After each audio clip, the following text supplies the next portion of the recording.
It's a beautiful afternoon, and I want to warmly welcome you to the studios of Poly TV Ilaro. It's time once again for newspaper review and analysis.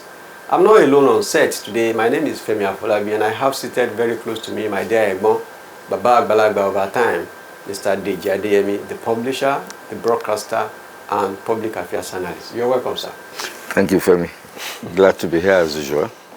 Yeah, let's set sail immediately.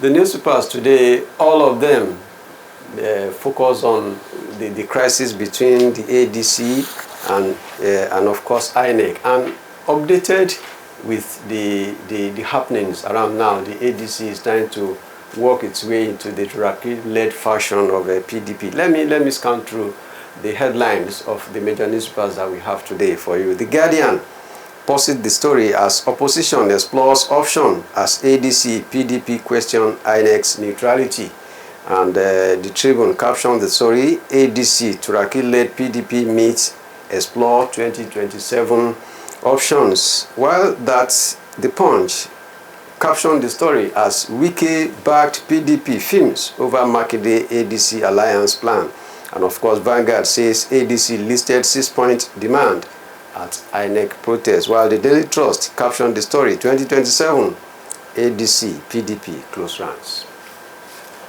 That is the latest development. The Turaki-led faction of PDP is wooing ADC, or ADC is wooing the Turaki-led faction. Both of them are romancing ahead of the 2027. What do you see of it?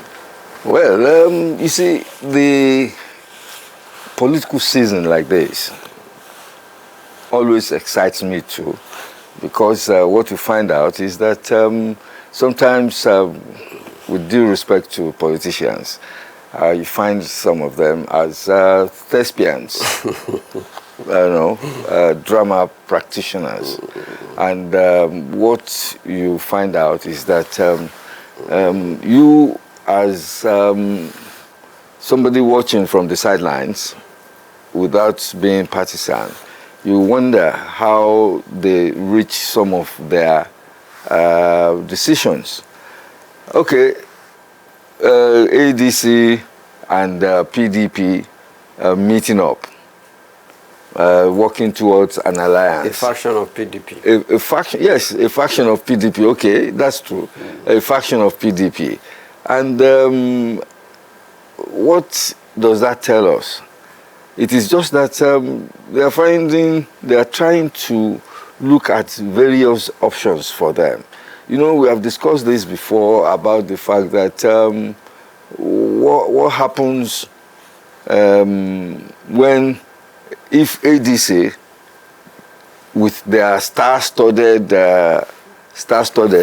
political heavyweights, will not have a platform to contest in 2027. It just could well manifest, because as it is now, the Turaki, that is Atiku Abubakar, his name has been taken off the portal of INEC. Same with Aregbesola. And you wonder what it means is INEC is not recognizing those two parties, those two people rather, but eventually those are the frontliners of the party. So it boils down, INEC may not recognize ADC. And if they don't do something quickly, because time is just, we sleep, we wake up, and time is going. I know that 24 hours is a long period of time in politics. Indeed. What I see in all this is desperation and confusion. Desperation in the sense that the ADC faction, led by David Mark and Aregbesola, and of course wooing or romancing another factional structure in PDP, led by Turaki and Makinde. So two factional bodies trying to become one. That is why I said the whole thing is confusing. Then are they, you see, there's the constitutionality of all these things. Are they going to, what platform are they really looking at? Because they probably made a mistake of not registering their own party from the very beginning. Some people say they hijacked ADC. ADC is now into 3. Yeah. There's the Gombe part, there's another Kachiku part. and so if they had done their homework very well, they probably would not need find themselves in this mess, as it were. And of course, they just need to do something about it. Because what the INEC people are saying is that they are following court's directive. Mm-hmm. Because what the court said is that they should go back to the status quo antebellum. In fact, that was my first time of hearing such a Latin. I started looking at it. All what it means is that just go back to the very to what the status was before the crisis. But you can imagine our lawyers and judges, they came up with a Latin word. The status quo antebellum is now another controversy in public sphere, because people are saying, okay, which one is the antebellum now? Is it the RAF Nwoke, and of course the first leadership of APC we are talking about, or after RAF Nwoke's resignation and the emergence of the... That's very thoughtful of you, I must say. Because, okay, which antebellum are we looking at? Okay, well, that's to sort out. Before we leave that interrogation, are we likely to see the likes of what happened shortly after former President Goodluck Jonathan left office? You know, we had crisis in PDP, which brought the emergence of NPDP, mm-hmm. and of course the other party, and eventually those NPDP merged with the APC, and now we are having 2 factions: the Turaki-led faction of PDP and Wike faction of PDP, standing separately, while a faction is trying to romance ADC. Are we likely to have the kind of crisis we had after you see, they just need to be careful and work hard and fast. Because if nothing is done, even they are spitting fire, they will go ahead with their convention and all the rest of it. But if they do any convention, and of course INEC isn't represented there, it may remain null and void, because it has happened in Zamfara before. A party actually was declared winner, the governor and the rest of them. But eventually, the opposition went to court, and all of the entire administration was brought down. And of course, naturally, it goes to the next party, the runners-up. So they need to be just careful about this. Okay. Still on that story. The Punch newspaper in a headline today said Wike backed PDP films over Makinde ADC alliance plans. Now we are talking about factions now. Why is the Wike factions filming that Turaki and Makinde were going to PDP? Oh, what's his own? Why I say that is that is Makinde not part of PDP again? It's only Makinde is still a PDP guy, and only Atiku actually properly resigned from PDP, so he could move ahead and join whatever platform he wants. But what we find out is that because it is a threat to the Wike faction, because now look at the papers. It's saying PDP and ADC are talking, and then of course there's also the faction of PDP, and they also be a PDP. They are even preparing for their congresses. The question people are now asking is, who is more PDP than the other? Because the Turaki faction sees Wike as someone as a spoiler. They blame the problem in the PDP largely to Wike, that he was serving in APC government, at the same time spoiling the PDP. But now I want to come back to PDP. In fact, I heard that he may likely run as a presidential candidate of PDP. that would be no. Maybe those are from the streets and not from the grapevine. Well. Now, what I think is just that you can't stop. You see, Makinde, as I said, carries a PDP membership card. Yeah. There's still one or two other people that carries it. So when they go out, when they speak, they will speak for PDP. And then, of course, Wike cannot stop them. And of course, they can even join whatever party they wish. Well, if as individuals. If what is happening now becomes real, that means the reconciliation that was embarked upon by the PDP a few weeks back has collapsed. Of course, that's what is playing out because we were also thinking that they will sort this out as usual as a family. But okay. No. Okay, let's go to some other reports. Still with the Punch newspaper, Senate President, Governor unveils Lagos mega project. Senate President, Governor unveils Lagos mega project. It was reported that the Senate President was in Lagos yesterday inaugurating many mega projects. And people are saying, why not Tinubu himself to come and inaugurate our project in Lagos? But my question is it because Tinubu is from Lagos that he must be present in Lagos every time to at least to inaugurate project? I don't think so. It is just meat for Tinubu to go anywhere in Nigeria to inaugurate projects and the rest of it. And then come to think of it, Tinubu is from Lagos. So it will just be very appropriate. And since he is now the president, for him to come back to his state to inaugurate these projects. And don't forget, these are legacy projects that will over time have impact. Outlive very many people. Yes, and of course,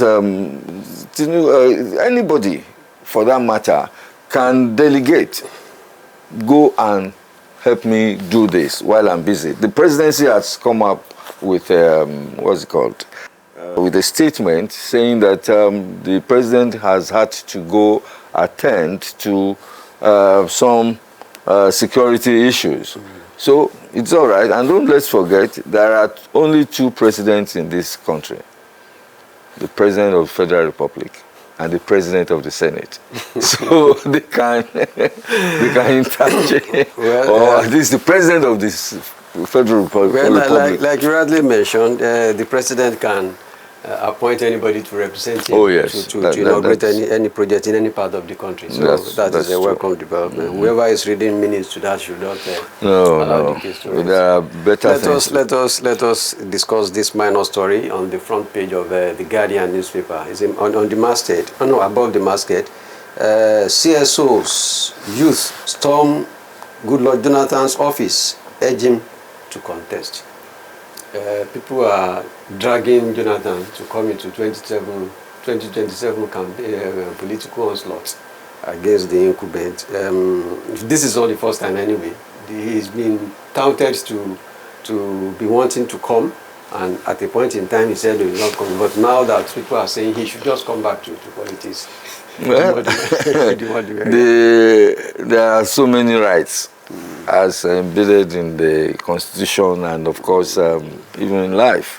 But that suggestion left to me is dead on arrival. And you know what? I don't really envy those who are in some of these political positions or even in governmental positions. It's hard work. And if I must tell you, I think the former president, President Jonathan, will not be too eager to want to go back to Aso Villa again.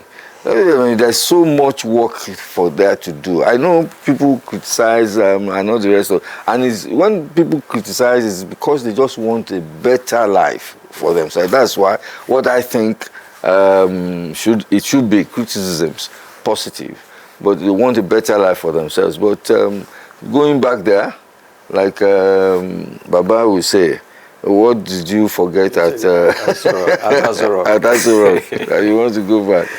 Well, let's go to the front page of a Daily Trust newspaper. There's this minor story just below the masthead. Nigeria not collapsing. Federal government replies, CSO. Nigeria not collapsing. Federal government replies, CSOs. For some weeks now, we've been reading reports by the civil society organizations and of course some pressure groups alluding to the fact that because of the high rate of inflation, insecurity, power supply and everything, they said Nigeria is not making any progress, Nigeria is collapsing. But the Minister of Information yesterday on behalf of the federal government replied that Nigeria is not collapsing. Beyond he's doing his work, Nigeria won't collapse, and I don't pray we collapse. Amen. Because the damage will be just too much. I mean, how about those young ones coming up? Even, and of course, this is a country that I know has an abundance of resources, human, natural, and so much. What we just need to do is to find our leadership right. If we get our leadership, and of course our followership too, because it's a symbiotic thing, we need to work together. If we do that, I guess we should not let Nigeria collapse. First and foremost for Nigeria. Okay, on the masthead of a Punch newspaper, there's this minor report which says Northeast logs nearly 2,000 explosions in 7 years. That report is by the Army. Northeast logs nearly 2,000 explosions in 7 years. We know we are battling insecurity, and we know that it is getting out of hand. But for a section of the country to record this kind of alarming figure is just too bad. Perhaps government is not doing enough. What did you say? I think it is not just bad. It is sad. It is so, I can't understand it. For years, the Southeast, or particularly some... Northeast. You're looking at Northeast. Oh, sorry. It is something that we should just work. I won't say that they are not working enough, hard enough, but in the meantime, they just need to do better. Because this thing did not just start today. Over time, maybe the adequate resources have not been put into these issues years back, but of course it has reached a point that, in fact, government just needs to do something very quickly. At the rates, there was a time, maybe a week or two ago, it was every day that we read about bandits attacking villages, churches, or whatever. Some people say, and of course, what do you find? We just need to maybe drop some things and face this very squarely. You know that a school of thought believe that when we are approaching the election year, that is when we record this kind of sporadic incident and the recurring accident or incidents of insecurity. Of course, it has been with us. But when we are approaching the election year, the rate at which the occurrence is very alarming. You recall during the Jonathan era, when we were about to have the presidential election that eventually ousted him, we had to reschedule the presidential election because of insecurity. You remember that? I do. Now that election is coming, because you alluded to the fact that in the past few weeks, the rate at which we are recording this thing is happening. But I am cautious at believing that school of thought that most of these things were political. As a matter of fact, I don't even follow that school of thought, because what we are facing is more or less of insurgency than political violence. Insurgency, these bandits, we are talking about bandits, we are talking about terrorists attacking the population. We are not talking about political thugs this time around. And political thugs, generally, they operate in the city or in towns. But what if the sponsors or financiers of this crisis were bringing this up at regular interval to discredit the sitting government? What if? Well, I don't know. Since I'm not in their minds, okay. Somebody but I don't want to think so. Okay. Somebody asked a question in one of the newspapers today. He said, when campaign starts, what will President Tinubu be telling the people of Plateau State? How do you mean? You see, because of insecurity? No. The thing is just that I don't. You see, what is happening in Benue and Plateau is different from what is happening in Kwara or what is happening in some other northern states. This has been a situation whereby they have always had this persistent attacks between the herders and farmers. And of course, this has always been an issue that government will just need to, we have had quite a lot of carnage going on in that part of Nigeria, Benue and Plateau. And this goes back to years ago. So they just need to do something. It's not about politics. I don't think so. All right. Let's because of our time is fast spent, and we'll be leaving the studio very soon. But let's talk about this topic briefly. On the masthead of a Punch newspaper, there's this minor report. World Bank flags fiscal risk in Nigeria's 4 trillion naira power bond. I think the Nigerian government approached the World Bank for another loan. Yes. And that loan has not been approved. And the World Bank is saying Nigeria runs the risk of not being able to honor the agreement, as it were, because of the volume of loans or debts ahead of us. Well, I don't know. There used to be one, do I call it a fable, years back.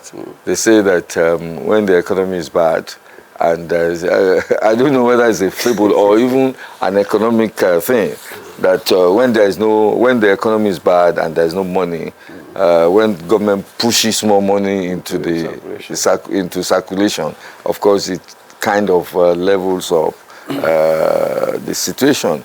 But I think, you see, I'm not faced, or rather, I'm not against borrowing. But when we borrow, what do we do with it? And how do we monitor what we do with it? There must be a system of monitoring. I mean, when you do something, it's physical. It's something that you can track. If they borrow money to give us light, just sincerely, even government itself will make money. Don't let's forget that. Because people will pay. Now, are you not paying for your data? Yes, you will pay for your data. Because you need to use the device. And that makes a whole lot of difference. When there's light, the hairdresser, the welder, name it, they will have a seamless operations. They will make money. They will pay tax. Well, I want to believe that believe the statement that you said. If government and the people trust each other, if there is trust, yes, that whatever government wants to do, that project is done satisfactorily. without any coloration. Maybe people will believe more in government, and of course the level of trust and patriotism will be high. Yes, presently Well, there's a deficit, a trust deficit All right. in the country, as it were. But Well, I want to thank you sincerely for finding time to be here again. Okay. Because I know you are very busy. very this time around. I quite appreciate you. I think you too. All right, sir. That is the program this afternoon. We'll be back tomorrow with a fresh edition. Bye for now.